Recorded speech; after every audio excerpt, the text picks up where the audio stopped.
May go signal na para makapagsinigang at ginisang ampalaya sa kamatis muli dahil ayon sa huling tala ng bantay presyo ng NCR, bumaba na ang presyo ng kamatis.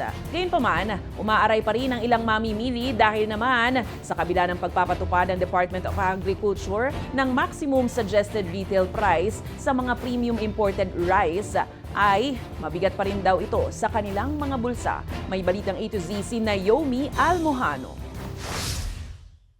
Walang patid ang pag-aray ng ilang consumer pagdating sa usaping presyo ng bigas sa mga pamilihan. Ang single parent na si Marites, hinay-hinay muna sa pagbili, lalo't mahigit 10 kilo ng bigas kada buwan ang konsumo ng kanyang pamilya. Ganito rin ang nararanasan ni Nanay Nancy. Para sa kanila, mahal pa rin ang 58 maximum suggested retail price ng Department of Agriculture sa mga premium imported na bigas. As a single mother, hindi pa po. Parang kulang po sa budget, lalo na po sa lalo yung sahod namin ngayon is sobrang baba pa.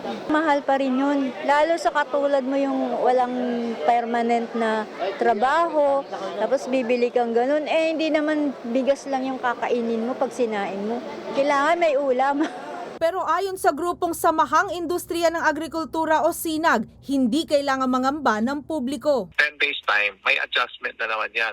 Baba ng nasa 55, 54, tapos in-expect namin up to February 15 ang presyo ng 5% broken, nasa 45 pesos na lang. Maliban dito, pinag-iisipan din naman ng Department of Agriculture ang pagpapalawig ng maximum SRP sa iba pang klase ng bigas at isama pa ang mga supermarket dito. Kasalukuyan pa lamang ipinatutupad ang MSRP sa mga premium imported rice sa Metro Manila. Pero pangako ng DA, kung sakaling magiging epektibo ang inisyatibong ito, palalawigin pa ang MSRP sa iba pang mga lugar at probinsya sa bansa. Gayunpaman, patuloy na naninindigan ng grupo na malaking ginhawa sa gastusin kapag opisyal nang nadeklara ang food security emergency na isinusulong ng Department of Agriculture.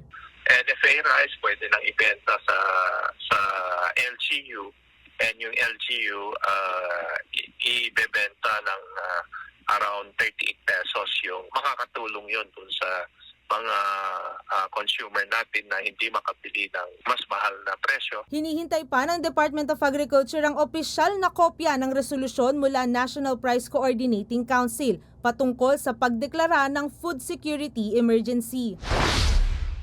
Samantala, makakapagsinigang at ginisang ampalaya ng muli dahil ayon sa huling tala ng bantay presyo ng NCR, mula sa 300 pesos noong unang bahagi ng Enero, naglalaro na lamang ngayon sa 90 to 100 pesos ang kada kilo ng kamatis. Ayon sa SINAG, inaasahan din na bababa pa ito sa 40 to 20 pesos sa pagtatapos ng buwan. Para sa Balitang A to Z, Naomi Almohano.